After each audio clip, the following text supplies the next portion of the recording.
Welcome to AM Best Audio.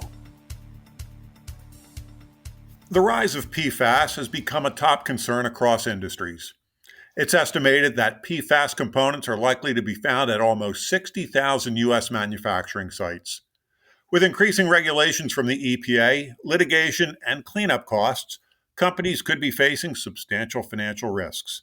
However, there's a way for companies to keep close tabs on the risks that they're facing and prevent losses due to the use of PFAS. I'm John Weber for AM Best Audio, and I'm speaking today to Grant Nichols, Senior Vice President at CAC Specialty. Grant, so glad you could join us today. Thanks, John. It's great to be here. So, Grant, what are the liabilities stemming from the presence of PFAS, both the obvious and the not so obvious? Yeah, so it's a good question. There are really kind of two broad categories, and there are some others, and there are some kind of subcategories within those. But within the PFAS world, there's site-based exposure, and then there's product-based exposure. And PFAS has been around for quite a long time, and it's being compared to asbestos as kind of the new asbestos, which is both helpful and unhelpful analogy. But what is analogous to asbestos is that perfluorinated compounds, for what they are intended to do, did it very well, and that is to be kind of waterproof and fire retardant, and to do very important things. And the products have saved a lot of lives over the years, and it was really only in the past decade that people realized that this stuff is toxic and can be harmful to human health and the environment. And so there's all kinds of exposure stemming from that. And I think everyone now, or at least certainly people in the environmental and kind of manufacturing space, know that the EPA has recently designated two PFAS compounds, PFOA and PFOS, as hazardous substances under CERCLA, which brings with it all kinds of kind of legal and of course environmental ramifications. But really, I think today our focus would be on the exposure that people have on their sites, if they have it on their sites or if they're manufacturing it, and of course what the product exposure is if they're putting stuff into the stream of commerce. So what kinds of claims are you seeing regarding PFAS? It really runs the gamut. And what we've seen recently is plaintiffs' attorneys coming up with some pretty novel theories related to PFAS. I mean, traditionally what you saw was site-based claim where PFAS manufacturers like 3M and DuPont, and I think it's okay to say those names because they're the subject of a lot of kind of public discussion about it. And there was a movie starring Mark Ruffalo that came out a few years ago that addressed a lot of this stuff where they were manufacturing this stuff.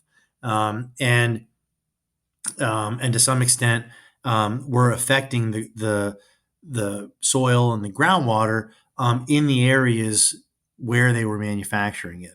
So that's kind of where the first claims came from.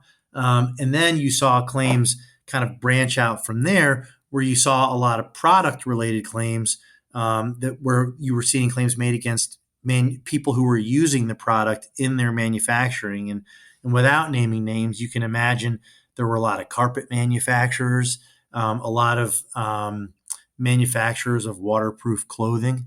And then from there, it's kind of continued downstream, and we've seen a lot of other companies exposed even without bodily injury claims. For example, there have been a number of False Claims Act related allegations. And so when you see on products that it's PFOA free or PFOS free, there have been instances where there have been allegations that in fact those products that say they're PFOA free and PFOS free, in fact, do have trace amounts of those compounds in them, and then they're subject to False Claims Act claims. Interesting. Are there trends in providing PFAS coverage and claim strategies for maximizing coverage? There are, and again, it depends on whether we're talking about the product side or the site side. But I would say, generally speaking, coverage is available for both. Carriers are obviously wise to this issue. Underwriters know about it. They're underwriting to it. I guess starting on the site-based side, there are a number of states that have promulgated regulations and standards for mostly for groundwater and drinking water related to a handful of PFAS compounds. And I should say, generally speaking, PFAS, PFAS, is an acronym that basically encompasses thousands of different perfluorinated compounds, many of which have not been shown to be toxic or harmful to human health or the environment. A few have. And so when we start talking about certain acronyms within the PFAS world, like PFOA and PFAS, we're not talking about PFAS generally.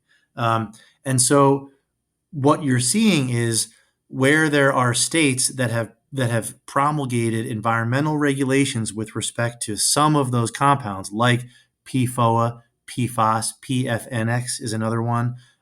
Gen X, which is kind of an offshoot, is another one. It is a little bit more difficult to get site-based coverage when you're on sites where they had the stuff or they were manufacturing stuff with that on the site. You still can do it. And so what you have to do is you have to get creative and you have to think about how you can narrow the scope of some exclusions when you're in those states. When you're not in those states, because now there is a federal overlay because the EPA has designated two of those compounds, you still have to be cognizant of what carriers are doing and you have to fight a little bit harder for that coverage. You can get it. Sometimes it'll be limited, and this is on the site side. But it's there to be gotten. You just have to be kind of dogged and creative in asking for it. On the product side, it's kind of a similar story. General liability carriers, I think, and I'm not a monoline general liability broker, but I do get involved where there's a combined product, PLL, GL, opportunity. General liability, monoline general liability carriers have been excluding PFAS, I think, as a matter of course, or at least are starting to, and to some extent have. And so that's where you really want to make sure that you're getting some product pollution coverage that addresses PFAS compounds. And depending on what the insured produced, that can be easy or hard. But again, there are ways to craft coverage so you can at least kind of ring fence what the exposure is. Customize your data experience.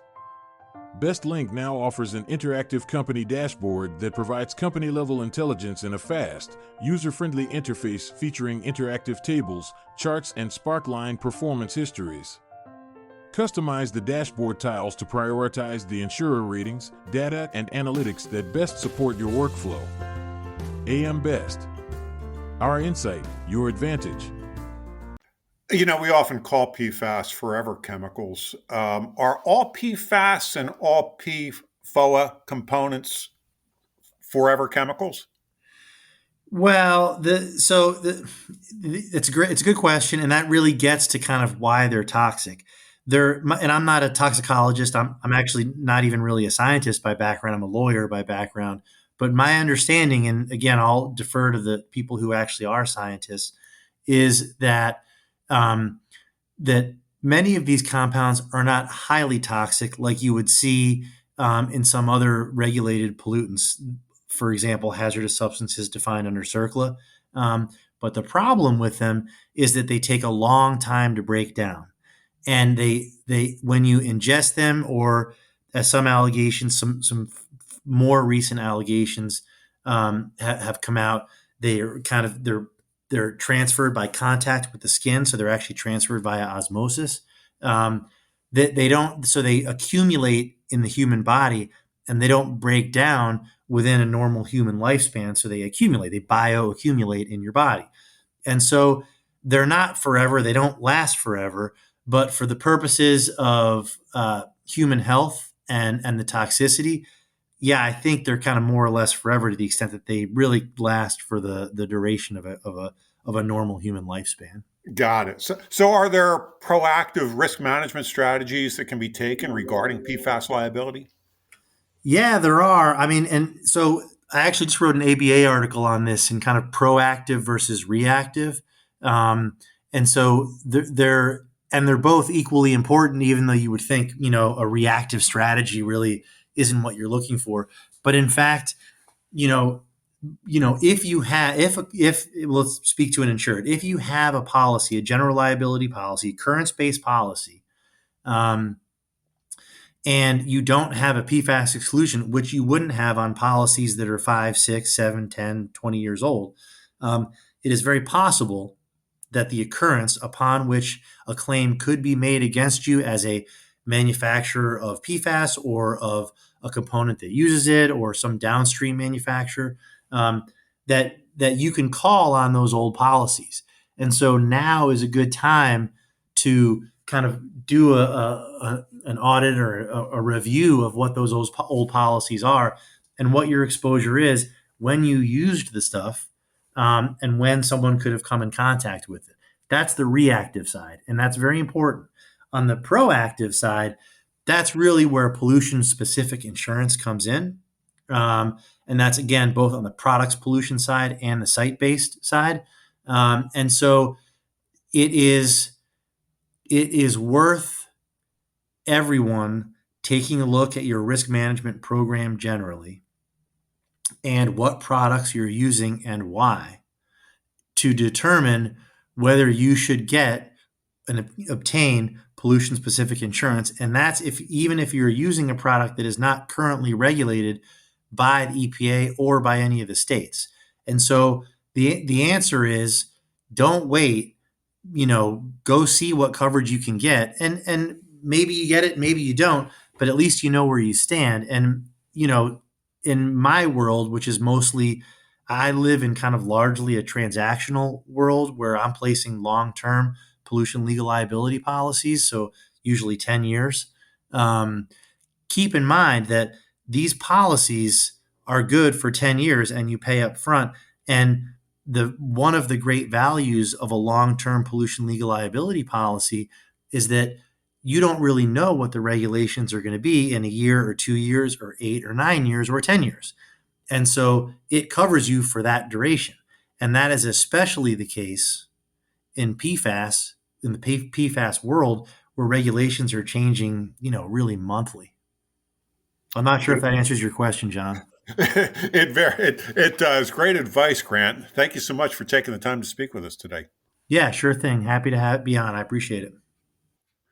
That was Grant Nichols, Senior Vice President at CAC Specialty, and I'm John Weber for AM Best Audio.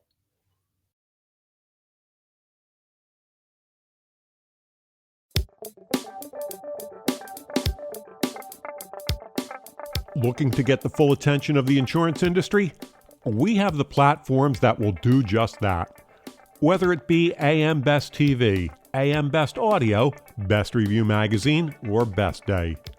Find out more by calling AM Best Advertising Sales at 908-439-2200, extension 5399, and have a great day.